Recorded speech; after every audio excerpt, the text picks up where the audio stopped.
Amigos queridos,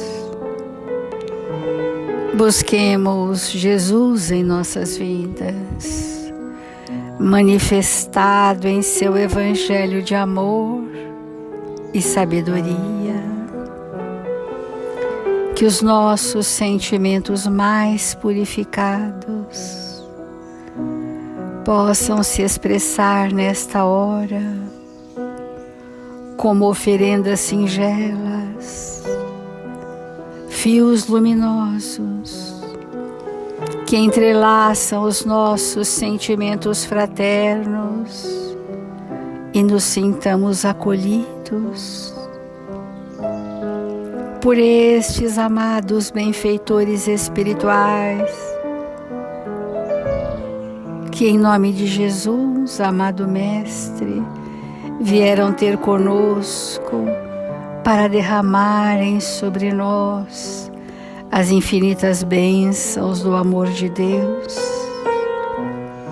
E nos sentimos nesta hora fortalecidos, alentados de esperança, de confiança e paz, para juntos mergulharmos nos ensinamentos de vida eterna. Que esses espíritos responsáveis pelo Evangelho de nossa casa, por compaixão e piedade, supram as nossas limitações. Obrigada, amigos queridos. Obrigada, Senhor.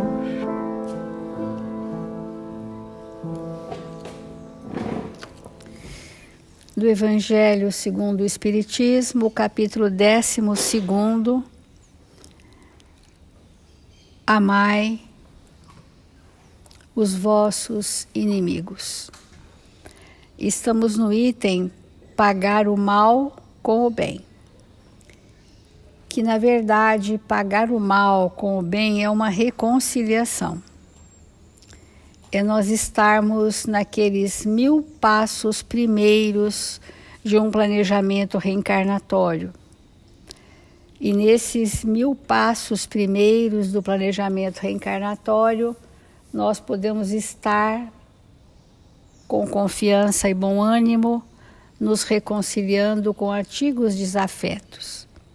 E diz o item 3. Se o amor ao próximo é o princípio da caridade, amar os inimigos é sua aplicação sublime, porque esta virtude é uma das maiores vitórias alcançadas sobre o egoísmo e o orgulho. Então esse é um capítulo assim fortíssimo em termos de estímulos à construção de valores. Entretanto, equivoca-se geralmente sobre o sentido da palavra amor nessa circunstância quando temos um grande desafeto. Jesus não quis dizer por essas palavras que se deve ter pelo inimigo a ternura que se tem para com um irmão ou amigo. A ternura supõe confiança. Ora, não se pode ter confiança naquele que sabemos nos querer mal. Então, é a realidade da nossa situação espiritual. Seria ilusório achar que nós não teríamos, pelos nossos desafetos, né, nenhum mal-estar. Então, é previsto que esse mal-estar exista, que esse incômodo exista no meu mundo íntimo, que meu coração simbolicamente bata diferente por ele, porque aquele mal que ele faz para mim tem absoluta ressonância no mal que existe em mim. É isso que nós temos que compreender na questão da reconciliação. Aquilo que nos incomoda é porque não houve superação nossa.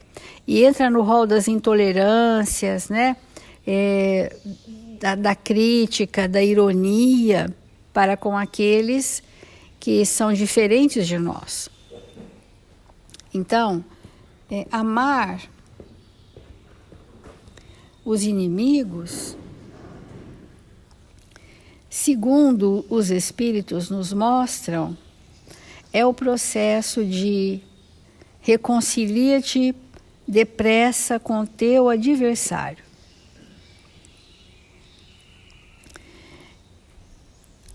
E continuando a mesma lição que nós fizemos ontem, Jesus nos solicitou a imediata reconciliação com os adversários para que a nossa oração se dirija a Deus, escoimada de qualquer sentimento aviltante. Então, a nossa prece, ela pode não ter grandes alcances, porque se somos dotados ainda de relacionamentos onde haja adversários, inimigos, desafetos. Então, são emperramentos para que a nossa sintonia alcance, através da prece, as faixas vibratórias mais superiores.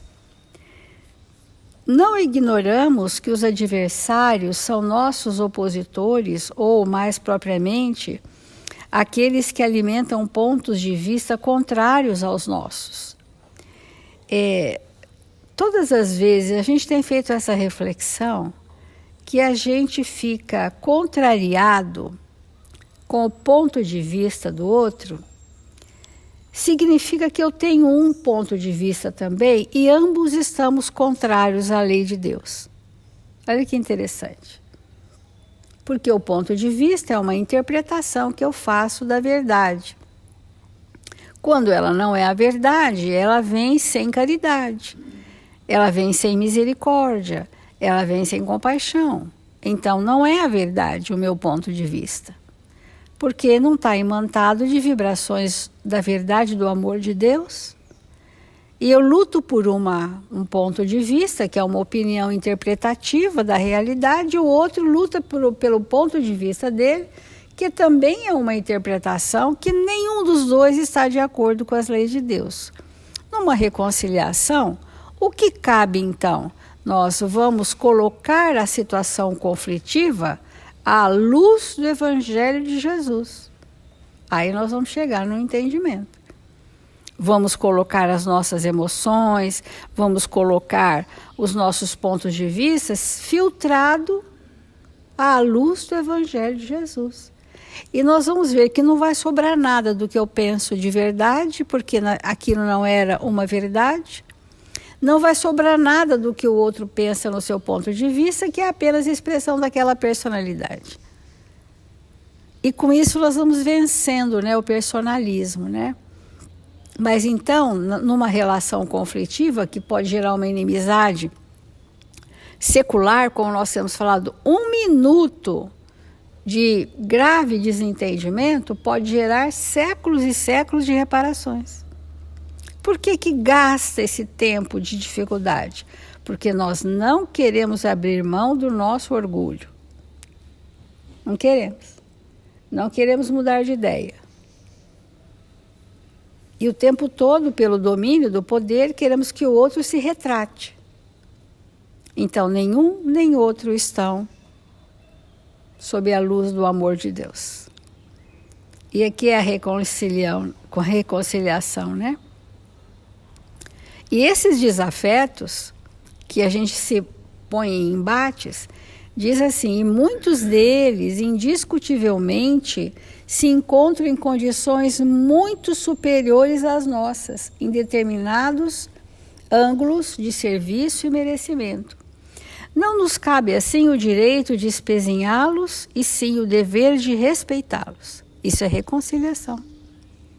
Quando eu tenho olhos de ver que o outro tem valores que eu não reconhecia, que ele tem méritos e que ele tem experiência sobre aquilo que ele faz que eu não tenho, quando eu reconheço, nasce em nós o dever de respeitar. E, além de respeitar, cooperar com eles no trabalho do bem comum, embora não lhes possam abraçar o quadro integral das opiniões. Nós não precisamos ter nenhuma, às vezes há divergências de interpretações, mas desde que isso seja uma questão de fórum íntimo. É a minha realidade interna e a dele. E o respeito faz com que as diferenças não sejam motivo de nós nos incompatibilizarmos e às vezes levar séculos para a reconciliação. Todos aqueles que exercem algum encargo de direção sabem perfeitamente que é preciso velar em defesa da obra a que lhes confiou. Então, quando nós estamos numa coordenação de alguma atividade no mundo e não temos ainda o Evangelho vivo em nós, qual é a nossa tendência? Subjugar todos ao nosso ponto de vista. Então, diz Emmanuel, é imperioso manter-nos em harmonia com todos os que não pensam por nossos princípios. Isso é o grande exercício da humanidade. Respeitar e colaborar com todos que não pensam com nosso ponto de vista, que não pensam por nossos princípios. Entretanto, na posição de criaturas responsáveis, não podemos passar indiferentes diante de um irmão obsediado que esteja lançando veneno em depósitos de água destinada à sustentação coletiva. Isso a gente falou ontem. Mas é muito importante a gente refletir quando o bem é sempre para todos, né? Para si, para o outro. Quando a pessoa age no mal e que ela vai prejudicar coletivamente muitas pessoas, coibi-la é um processo necessário e educativo, porque está em risco uma coletividade. Vivamos em paz, contudo, sem descurar das responsabilidades que o discernimento nos atribui. Com isso, não queremos dizer que se deva instalar a discórdia em nome da corrigenda. Absolutamente. É possível a gente cercear sem fazer daquela ação uma inimizade, mas que o nosso sentimento seja o sentimento do bem. Assim como a gente, quando educa uma criança, que a gente limita um comportamento, mas limita o comportamento porque a ama, ela vai frustrar-se, sim, mas vai registrar o sentimento no bem que nós temos por ela. E aquilo vai formar um processo de educação, que é diferente de corrigir uma criança com raiva da criança. Então ela vai ter a marca da agressão, da violência, e ela também vai incorporar aquilo como um modelo a ser seguido. Então, quando nós estamos coibindo, cerceando, limitando a liberdade do outro, porque o mal que ele vai gerar é coletivo, e se o nosso coração estiver limpo, ele vai registrar que, embora seja difícil, é um bem. Então, Cristo, em verdade, no versículo 25 do capítulo 5 do Evangelho de Mateus, nos afirma: reconcilia-te depressa com teu adversário. Mas no versículo 2 do capítulo 16 do Evangelho de Lucas, não se esqueceu de acrescentar: dá conta de tua mordomia. Então é uma mensagem do livro Palavras de Vida Eterna. É bem importante nós acessarmos adversários e delinquentes para mostrarmos do que precisamos abrir mão para reconciliar com os nossos desafetos. Precisamos abrir mão dos equívocos do nosso ponto de vista arraigado, pelo qual lutamos bravamente e distantes da verdade e das leis de Deus. Então, quando nós teremos razão quando a nossa forma de agir for coincidente com o Evangelho de Jesus. Aí teremos razão. Do contrário, são só opiniões, pontos de vista aleatórios que não nos levam a lugar nenhum, a não ser criarmos inimigos. Vamos refletir.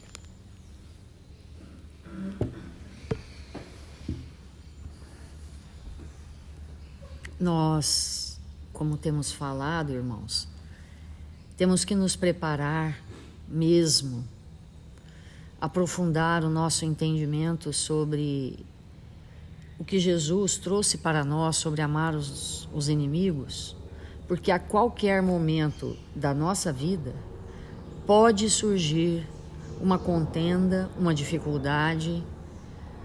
Um irmão nosso pode se opor contra a nossa existência, a nossa família, e nós, se não tivermos com o pensamento alinhado com Deus nosso Pai, Jesus nosso Mestre, é possível que a gente tombe ante aquela situação trágica e não se erga mais naquela existência.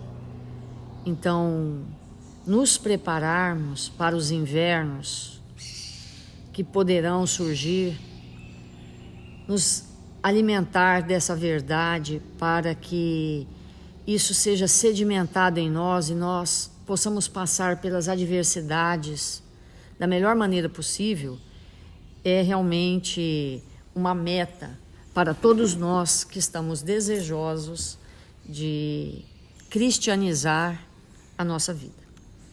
Então, nós trouxemos um texto intitulado Pensamento Cristão, do livro Indulgência.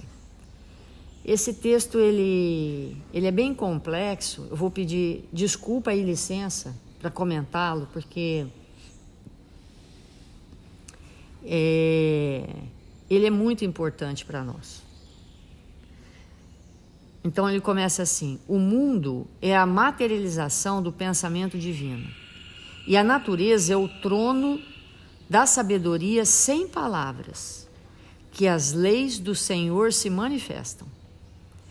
Nós, criaturas do Eterno Pai, filhos da sua inteligência e do seu amor, somos igualmente co-criadores, no princípio inalienável da herança, porque nós herdamos de Deus a capacidade de criar, no sentido de co-criar. É uma herança. E todo o tempo todo, nós, como filhos de Deus, tendo herdado dele tudo que ele é, nós temos essa capacidade de criar. Então, quando Jesus nos ensina a amar os nossos inimigos, é porque um dia nós fizemos de alguém um inimigo, um adversário. Ele não se fez sozinho. Nós criamos, vamos entender bem isso, nós criamos, porque Deus nos deu a capacidade de co-criar, nós criamos elementos dentro de nós que nos colocou nessa posição. Criação nossa. O inimigo, o desafeto, o adversário é uma criação nossa. Então, continuando. E por isso mesmo, o pensamento que alimentamos é força viva e aglutinante a modelar o nosso destino. E aí vem uma frase que ela é complexa, mas importante da gente ampliar o entendimento. Ele diz assim: antes da energia subatômica, vamos falar o que é energia subatômica. Então nós temos o átomo e nós temos o elétron, que compõe o núcleo, os prótons, os quarks e subpartículas que a gente nem sabe dizer o nome. São tantas e tantas e tantas, e cada dia a ciência descobre mais uma. Mas isso tudo, essas subpartículas, ainda isso é material, é assim, é do mundo da matéria. Então, nesse texto ele diz assim: antes da energia material que está nos átomos. Então, por exemplo, vamos pensar uma célula. Quando eu entrei na escola, logo depois, uns dias, acho que no 4º ano, não sei, eu ficava perguntando assim, se célula e átomo era a mesma coisa. Eu não conseguia, assim, separar, e eu fui estudar. Naquele tempo tinha a Barça, né? Que era uma enciclopédia, né? E o meu pai tinha comprado. E aí eu fui lá sentar e entender o que é a diferença entre uma célula e um átomo.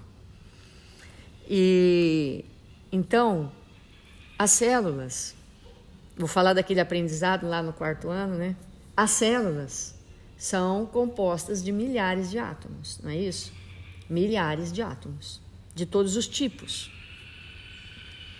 E o que ele está dizendo aqui é que antes da célula, antes do átomo, nós possuímos o mundo das unidades forças. Então, o que é essa unidade força? Nós estamos falando dos inimigos, certo? Mas é importante a gente entender alguns conceitos. Então, André Luiz, no Evolução em Dois Mundos, ele fala uma palavra que eu gosto demais, chama bióforos. Eu adoro essa palavra, né? Ele fala que os bióforos, ou as unidades forças, elas atuam no citoplasma, elas atuam na matéria, projetando sobre as células e, consequentemente, sobre o corpo, os estados da alma. Então, essas unidades forças, que não é átomo nem subpartícula atômica, mas que está localizado na matéria, e no caso da célula, no citoplasma, isso que o pensamento elabora, que é unidade, força,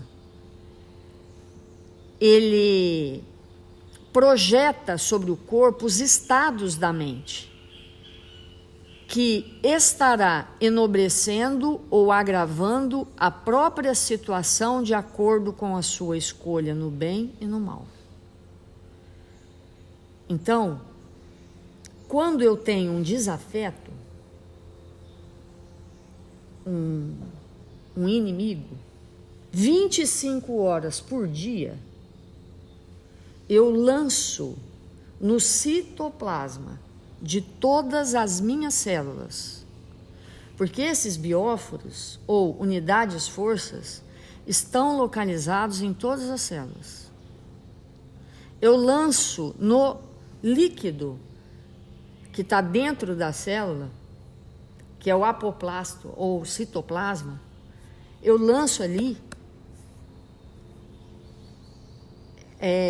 aquilo que eu estou construindo, porque na primeira frase a gente falou que nós somos co-criadores, então a gente todo tempo está criando, mas a primeira criação que eu faço é em mim.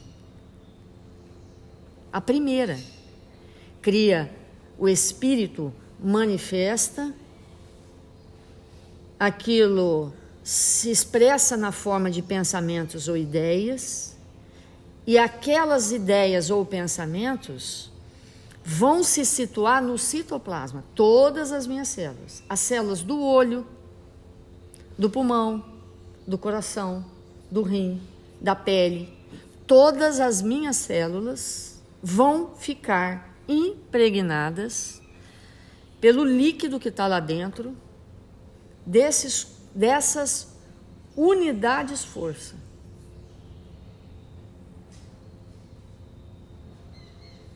Então, continuando a frase, antes da energia subatômica, possuímos um mundo das unidades força, em que as linhas imponderáveis da criação espiritual. O que é a criação espiritual? Porque a gente fala assim, uma criação espiritual é um pensamento de benevolência. Criação espiritual é um pensamento de benevolência, um pensamento de amor, um pensamento de paz. Não. Criação espiritual é tudo que o Espírito cria. Pode ser ódio. Pode ser ódio. Né? Quando a gente fala assim, mundo espiritual, na verdade a gente poderia falar mundo material, porque o que é o mundo espiritual? É uma colônia? A colônia de matéria. Né? A gente fala, porque não tem outras palavras, fala dessa forma. Né? Então ele está dizendo que antes da energia subatômica possuímos um mundo das unidades de força em que as linhas imponderáveis da criação espiritual se movimentam, precedendo a química celular e tecendo os fios sublimes da origem das nossas experiências. Até agora, considerando a atualidade do cristianismo, embora há quase 20 séculos que se lhe assinalam o berço, pensávamos em termos de violência, na disputa dos bens transitórios de nossas temporárias residências na terra. Até hoje, cultuamos o poder da astúcia, categorizando por exaltação do raciocínio, entronizando a crueldade prestigiada pelos louros, interpretando os triunfos sanguinolentos do mundo à conta de inarredável soberania. Jesus, porém, veio renovar-nos a vida mental, oferecendo o verdadeiro caminho de ascensão à imortalidade redentora. Aí ele vai dizer o que tem a ver com os inimigos. Ele vai dizer: auxilia os que te perseguem. Então, no momento, eu tenho um corpo físico que está banhado, todas as células, pelo que eu penso. Dependendo do que eu penso, eu desorganizo os órgãos. Como todas as células estão mergulhadas nos maus pensamentos, se eu os tenho, então, se eu tenho pré-conceito sobre alguma coisa, ou sobre alguém, sobre uma forma de vida que alguém escolheu para viver, em função dos seus conflitos, das suas dificuldades, ou seja lá o que for, né? Se eu tenho algum tipo de pré-conceito, eu estou encharcando as minhas células das vibrações da crítica, que obviamente vai dificultar o natural desenvolvimento celular. E aí eu vou ter dor de estômago, e aí eu vou ter o coração acelerado, aí eu vou ter depressão, aí eu vou ter, porque eu mergulho as células cerebrais nisso, aí eu vou ter, e aí eu vou ter câncer, vou ter AVC, etc, etc, etc, né? Porque antes da composição material, tem as unidades forças. É antes. E aí, quando ele diz auxilia a quem te persegue, quando você constrói um pensamento de amparar o irmão que te persegue porque ele é doente, você mergulha os conteúdos celulares de cada célula do seu organismo em vibrações de misericórdia, de paz, de equilíbrio. E aí você pensa melhor, você aprende melhor, você se ilumina mais, porque é um conteúdo. E aí ele continua: ora por aqueles que te caluniam. Então, elevar o pensamento e construir um pensamento de bondade, de justiça, vai fixar, primeiro no corpo físico e depois no perispírito, o quê? E ele continua: dá sem esperar retribuição, perdoa 70 vezes, 7 vezes. A quem te pedir a capa, oferece também a túnica. Então ele vai nos dando algumas recomendações que Jesus nos trouxe. Outro dia uma pessoa me falou assim: se você ficasse presa no elevador, com quem você queria ficar presa? Na hora eu pensei, com Jesus. Aí a pessoa falou assim: e o que você perguntaria para ele? Nossa, na hora eu também fiz a pergunta. Então, a importância, né, de nós aceitarmos de maneira definitiva, isso que ele nos traz, esses conceitos, essas ideias luminosas, para que elas sejam incorporadas profundamente no nosso campo mental, para que isso reestruture uma nova personalidade, um novo modo de ser, e que a ponto de nós um dia olharmos para nós mesmos e dizermos: nunca mais nenhum adversário, nenhum inimigo, nenhum desafeto, nunca mais. Porque eu não quero me lançar nessa piscina. Eu não quero ser essa piscina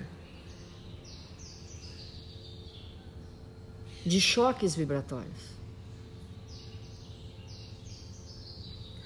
Então, amigos, a lição é longa e o tempo se esgota. Vamos fazer a nossa prece.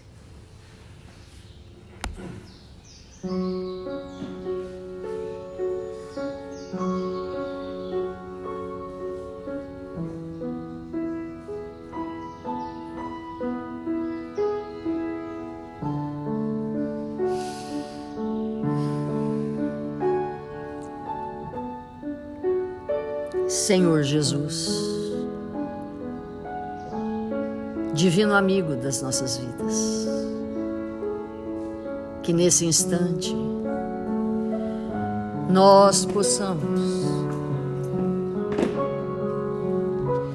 nos envolver com estas vibrações amorosas e aprender a nos fazer melhores. Que nesse instante, Senhor, nós possamos nos entregar com alegria e bom ânimo para o aprendizado eterno destas lições luminosas que Jesus trouxe para nós através da sua vivência, do seu exemplo. Que sejamos aqueles espíritos corajosos de abandonar velhos hábitos que não nos felicitam, velhos pensamentos, ideias equivocadas, que possamos nos renovar neste conteúdo extraordinário do Evangelho de Jesus e nos fazermos melhores. Que nesta manhã gloriosa da nossa vida, Senhor, possamos abrir os nossos olhos para as realidades espirituais, sentir os nossos irmãos que estão à frente, mas que nos amparam com as suas vibrações amorosas, e rogarmos em favor de todos aqueles registrados nos cadernos de vibração da nossa casa, para que nesta hora, Senhor, possamos todos juntos orar por eles, para que eles recebam o que experimentamos nesse instante. Fortalece-nos, ampara-nos, hoje e sempre.